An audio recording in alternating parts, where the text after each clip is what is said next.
Luther King Jr. Commission is proud to host a mini money camp for financial literacy presented by Miss Clarissa Pace of the Desha County NAACP branch number 6042. Please welcome to Juneteenth, Miss Clarissa Pace, who's going to help us get our money right. All right, you guys, glad to be in the house. I want to say this, if you don't mind, I am the Drew County NAACP president and Monticello City Council. I represent quite a bit on today, my own Safe Center nonprofit organization, and I want to say up front that we host a youth money camp July 8th and 9th right in Monticello at the Sadie T. Johnson Center. Ages are 13 to 18, so listen, we cover Southeast Arkansas. You're going to want to go on there after this and register your children and bring them. It is free. Now, I want to talk to you about money. Can I get anybody that's paying attention to say money? Money! Come on, now say it like you got some money. Money! All right, listen, we're talking about wealth. We're not just going to talk about paying your bills, making sure that you make ends meet, but we really want to get in the mind frame of our people that we can create and build wealth. Can I get you to say wealth? All right, so what does it take to be wealthy? Surprisingly enough, it doesn't take a lot to be wealthy, but what it does take is a strategy that hits all of the points of spending, saving, and investing. When it comes to spending, we first have to understand assets and liabilities. Some of the situations that we get caught in is having too many liabilities and not enough assets. So I'm going to simply define for you an asset is something that brings value or an income-producing asset. It's like a business or owning property or owning stocks and bonds. It's something that creates residual or leverage income while you sleep. And so in the beginning, when it comes to creating wealth, we've got to begin to teach our children, our young adults, just in case some of us have missed it. We need to go back and take an inventory of our asset and liabilities. Now, surprisingly enough, a lot of people think that the house they're living in and the car that they're driving is their asset. I don't want to bust your bubble too much, but I want you to know that if you don't own it, it is still a liability to you. So you've got to address areas in our lives like debt management, credit, and investing. So let's talk about how can we eliminate some of that debt and get to the point to where we can create more assets. Well, I am a credit repair specialist. I'm just a finance and marketing specialist, period, and I deal with all types and all ways of money. I want to let some of you know that your biggest problem when it comes to your credit is how you manage your debt. You've got to understand the difference between positive cash flow and negative cash flow.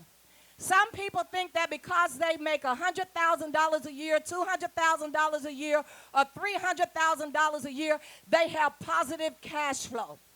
But on the contrary, negative or positive cash flow is when you don't have any debt. You know where all of your money is being spent, you know where it's being saved, and you know where it's being invested.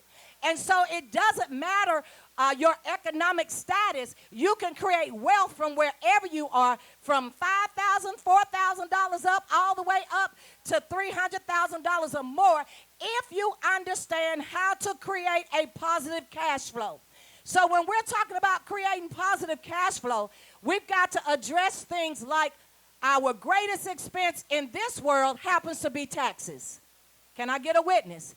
We pay FICA, we pay Medicare, we pay Medicaid, we pay state taxes, if you're from a state that has taxes, and you pay federal. So many of you have this year, as a preparer, some people were disappointed because they didn't understand the new tax laws. Well, for most of you, I can only do a mini count, but you got to understand that there's really only one way that you all are going to begin to save on your taxes. You don't have to tax evade, tax avoid, neither do you have to file your taxes wrong. We ain't got time to deal with that. But you can file taxes on your money if you support yourself by getting a business.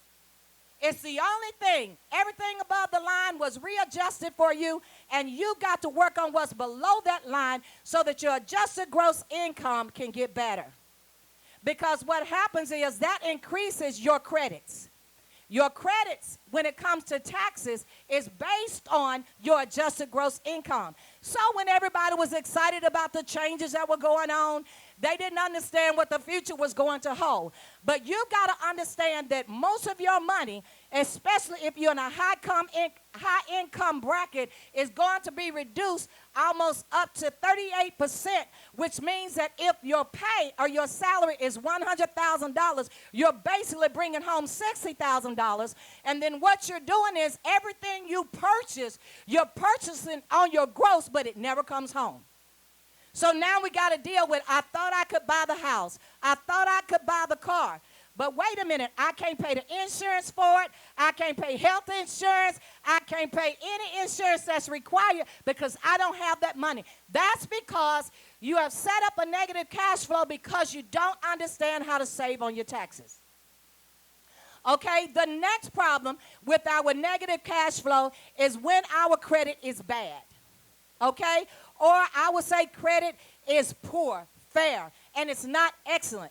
So what happens is everything that you purchase, yes, we get a lot of people that go buy a car. Most anybody with any kind of money can go and get a car, ride around and look like they think they're wealthy or like they're wealthy, but they are paying 4 times as much for that vehicle because they got it on bad credit. So when it comes to your credit, the best thing you can do for yourself is get control of your debt.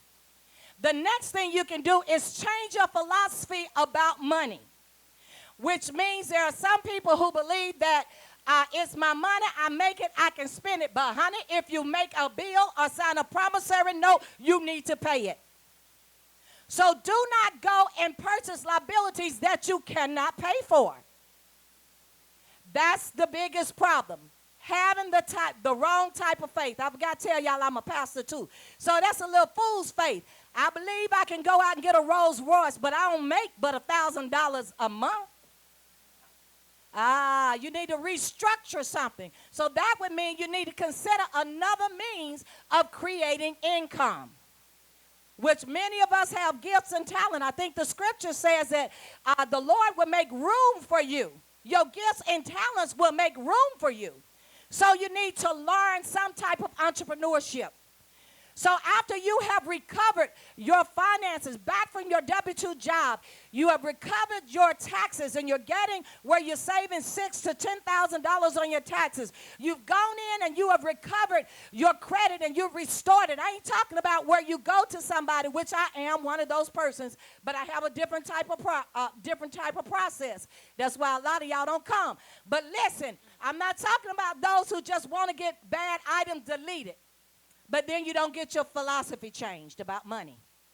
I'm not talking about those who go and purchase trade lines coming from somebody else. You go buy a home and you go buy a car, but that's as far as you go. Your credit can create wealth for you. If you have good credit, at least a 680 and above, you can go out and get the type of finances that can buy property. You can own things. And that's what true wealth is about. Wealth really means different things to different people. But if you really want to build wealth, you've got to get those things in order. And when you've gotten them in order, now you're truly ready to invest. We've got to have our money growing. If your money is not growing, then you are losing. We have constantly heard people talking about income-producing assets, making investments. I want you to understand that you do not have to trade just to be an investor. Most people don't invest because they think they've got to sit up and watch the stock market. You can do more than that. We've got to learn to put things in place like IRAs, stocks and bonds, and then put them either in a no-load mutual fund.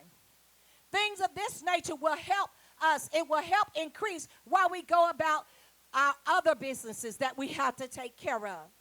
And so if we can get these things in shape, then you can see more of your hard-earned dollars coming back to you so that you can do with it what you want to do. And somebody's not taking your money. So listen, I actually own my own business as well, Chicana Services. We've got Safe Center, which is our nonprofit. I was given just a few minutes to talk to you. Just wanted to plant a seed that we can do it. Can y'all say with me, we can do it? It doesn't matter whether you're young or you're old. You can recover when it comes to your finances, but we've got to get in there. I heard them talking about education. We've got to become educated about our money. And the one thing that we put less time in is we put less time in with our money than we do with folly. So some of our stuff, we got to get off that Snapchat, that Facebook. We got to get out of them clubs. We got to sit down a minute and listen. One of the things that I notice as I go out and do this, we don't have a big crowd that come to money camps. But you got a big crowd that'll go to something else where you're constantly spending your money and your money in things that have depreciation and they don't have appreciation. So let's change our mindset. Wealth is simple. We have a plan that if we have our children to begin to start doing some things that we haven't done, we can teach them that they can be millionaires by the time they retire, and they don't have to wait until 72. They can retire when they get ready. God bless you, and that's my time.